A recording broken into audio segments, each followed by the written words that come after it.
வணக்கம். இன்றைக்கி நம்ம பார்க்க போகிற சமையல் ஒரு அருமையான வெஜிடபிள் மசாலா ரைஸ் எப்படி செய்யலாங்கிறது பார்க்கலாம். இது வந்து நீங்கள் லஞ்ச் மெனுவாகவும் செய்யலாம்.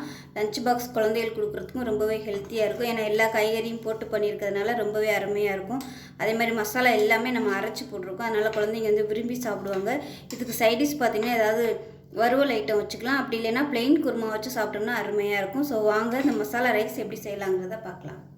ஃபஸ்ட்டு ஒரு பவுல் எடுத்துக்கலாம். இதில் வந்து இந்த டம்ளரில் ஒரு டம்ளர் அளவுக்கு, அதாவது இது வந்து ஒரு கப் அளவு மெஷரிங் கப்பில் துளசி ரைஸ் வந்து எடுத்திருக்கேன். இதை வந்து நல்லா 2-3 தடவை கழுவிட்டு நல்லா ஒரு 20 நிமிஷம் ஊற வச்சு எடுத்துக்கலாம். இப்போ வந்து ஒரு மிக்சி கப் எடுத்துக்கலாம். அதில் மீடியம் சைஸாக ஒரு பெரிய வெங்காயம் கட் பண்ணதை சேர்த்துக்கலாம். அதோட ஒரு கைப்பிடி அளவுக்கு புதினா இலை சேர்த்துக்கலாம். இது கூடவே ஒரு 4 முந்திரி பருப்பு சேர்த்துக்கலாம். 1 டீஸ்பூன் போல் இஞ்சி பூண்டு பேஸ்ட்டை சேர்த்துக்கலாம். நான் வந்து பேஸ்ட்டாக யூஸ் பண்ணியிருக்கேன். நீங்கள் உங்கள்கிட்ட இல்லை அப்படின்னா ஒரு 3 பல் பூண்டு, ஒரு சின்ன துண்டு இஞ்சி சேர்த்துக்கோங்க. 1 டீஸ்பூன் கசகசா சேர்த்துக்கலாம். ஒரு சின்ன துண்டு பட்டை, 2 கிராம்பு, ஒரு ஏலக்காய் சேர்த்துக்கலாம். பச்சை மிளகா சேர்த்துக்கலாம். காரம் வந்து பச்சை மிளகா தான். நான் வந்து ஒரு பெரிய பச்சை மிளகாயும் ஒரு 5-6 பச்சை மிளகாய் குட்டி பச்சை மிளகாயும் சேர்த்துருக்கேன்.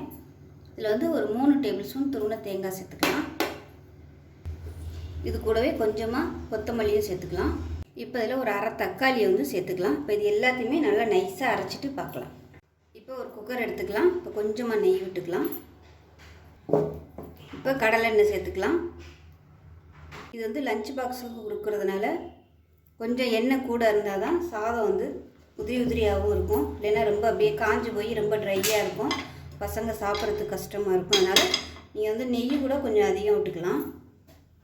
இப்போ எண்ணெயும் நெய்யும் நல்லா சூடாயிருச்சு. ஒரு டீஸ்பூன் போல் ஜீரகம் சேர்த்துக்கலாம். ஒரே ஒரு பிரியாணி இலை சேர்த்துக்கலாம். இப்போ இதில் மீடியம் சைஸாக ஒரு வெங்காயம் நீளமான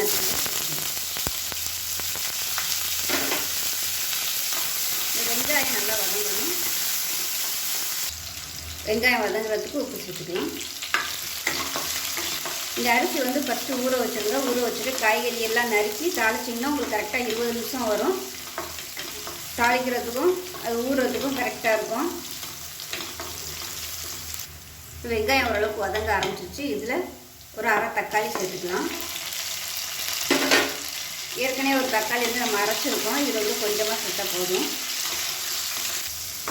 இப்போ தக்காளி வெங்காயம் நல்லா வதங்க ஆரம்பிச்சிருச்சு. இப்போ நம்ம அரைச்சி வச்சுருக்க இந்த பேஸ்ட்டை சேர்த்துக்கலாம். சேர்த்து இதில் உள்ள தண்ணி சட்டி இல்லாமல் நல்லா வற்றி நல்லா வதங்கி எண்ணெய் புரிஞ்சு வரணும். ஏன்னா எல்லாமே நம்ம பச்சையாக சேர்த்துருக்கோம். அதனால் நல்லா வதக்கணும்.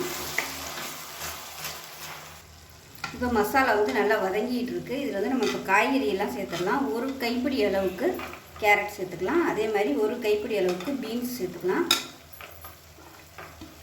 காய்கறிகள் வந்து கரெக்டான அளவில் சேர்த்துக்கோங்க. ரொம்ப சேர்த்திங்கன்னா இப்போ உங்களுக்கு சாதத்தை விட காய் தான் அதிகமாக இருக்கும். அதே மாதிரி ஒரு கைப்பிடி வர அளவுக்கு காலிஃப்ளவர் எடுத்திருக்கேன்.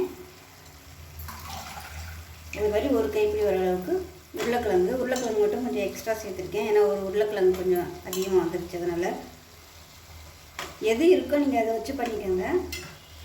இதோட நீங்கள் வந்து பட்டாணி சேர்க்குறதுனாலும் சேர்த்துக்கலாம். ஒரு 2 பன்னீர் சேர்த்திங்கனாலும் நல்லாயிருக்கும். 2-3 பன்னீர் சேர்த்திங்கன்னா அதுவும் எல்லா காய்கறியுமே சேர்ந்துச்சுன்னா ரொம்பவும் ஹெல்த்தியாகவும் இருக்கும். சாதம் பொரியல்னு பண்ணி கொடுக்காம இந்த மாதிரி பண்ணோம்னா நல்லாயிருக்கும் பசங்க சாப்பிட்றதுக்கு. இதில் பார்த்திங்கன்னா எல்லா காய்கறியும் வந்துடுது. பீன்ஸு, கேரட்டு, காலிஃப்ளவர், உருளைக்கிழங்கு எல்லா காய்கறியுமே வந்துடுது. புதினா, கொத்தமல்லி எல்லாமே போட்டிருக்கோம். ரொம்ப ஆரோக்கியமாகவும் இருக்கும்.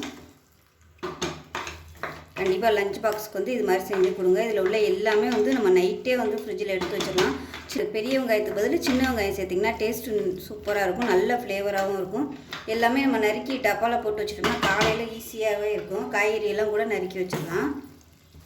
அரைக்க வேண்டிய ஐட்டங்கள் பார்த்திங்கன்னா முன்னாடியே எவ்வளோ நம்ம சேர்க்க போகிறோமோ எல்லாத்தையும் எடுத்து ஒரு டப்பாவில் போட்டு வச்சிங்கன்னா காலையில் வந்து நம்ம தனித்தனியாக ஒன்றுனா எடுத்து டைம் வேஸ்ட் பண்ணாமல் டக்குன்னு எடுத்து அரைச்சிடலாம். நான் எப்பயுமே அந்த மாதிரி தான் பண்ணுவேன். இப்போ இது வந்து நல்லா வதங்கி எண்ணெய் பிரிஞ்சு வரட்டும்.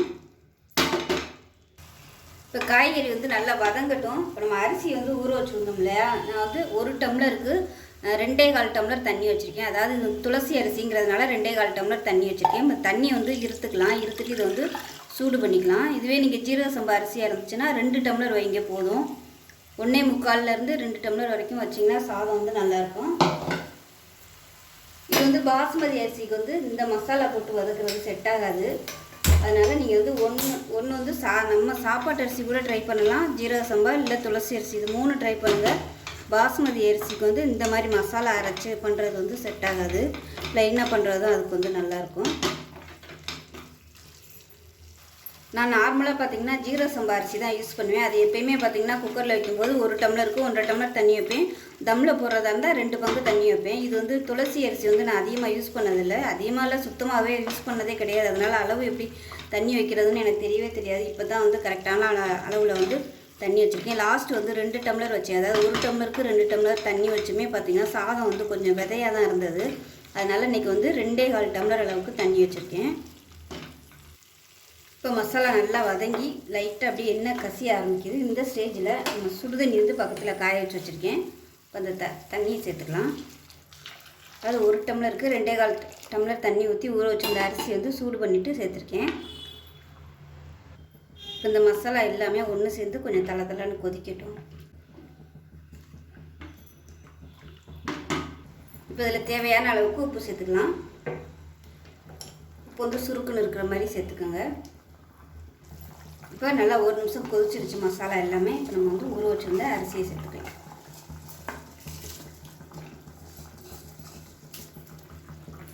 சேர்த்துட்டு கலந்து ஒரு அரை மூடி எலுமிச்சம்பழம் பிழிஞ்சு விட்டுக்கலாம். இப்போ அரை மூடி எலுமிச்சம்பழம் பிழிஞ்சு விட்டுக்கலாம் ஜூஸு. டேஸ்ட் பண்ணி பார்த்துக்கிட்டு புளிப்பு பத்தலைன்னா நீங்கள் மறுபடியும் பிழிஞ்சு விட்டுக்கலாம். நல்லா எல்லாத்தையும் கலந்து விட்டுலாம். இப்போ குக்கரை மூடி வச்சிடலாம். மூடையில் லைட்டாக ஒரு கிளறி விட்டுக்கலாம், இல்லைன்னா அடியில் அப்படியே செட்டில் ஆயிரும்.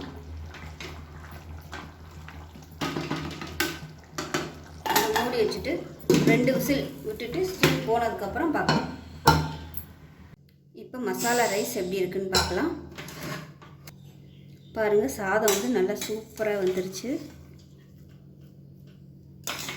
கொலையில் அடி பிடிக்கலை. இந்த அளவு தான் கரெக்டாக இருக்குது தண்ணி. 1 டம்ளருக்கு 2.25 டம்ளர், அதுவும் துளசி ரைஸுக்கு. ஆறுச்சுன்னா நல்லா சூப்பராக வந்துடும். சாதமுமே பார்த்திங்கன்னா நல்லா அப்படியே ஃபுல்லாக வெந்துருச்சு. பாருங்கள் எந்த அளவுக்கு இருக்குன்னு. இப்போ போட்டு கிளறணுன்னா சாதம் வந்து உடஞ்சிரும். லேசாக ஆறட்டும். அப்படியே லேசாக பரட்டி விட்டுட்டு ஹாட் பேக்கில் கொட்டி வச்சிடலாம். ஸோ லஞ்ச் பாக்ஸ் கொடுக்குறதுக்கு சூப்பராக இருக்கும். நல்லா கம்மன்னு அருமையாக இருக்கும். சைடிஷ் எதுவுமே தேவையில்லை. வேணும்னா வெங்காய பச்சடி வச்சு கொடுக்கலாம், இல்லைன்னா முட்டை வச்சு கொடுத்திங்கன்னா ரொம்பவே ஹெல்த்தியாக இருக்கும். ஸோ அருமையான ஒரு லஞ்ச் பாக்ஸ் ரெசிபி ரொம்ப சிம்பிளாக ரெடி ஆகிடுச்சு. ரொம்பவும் ஹெல்த்தியாகவும் இருக்கும்.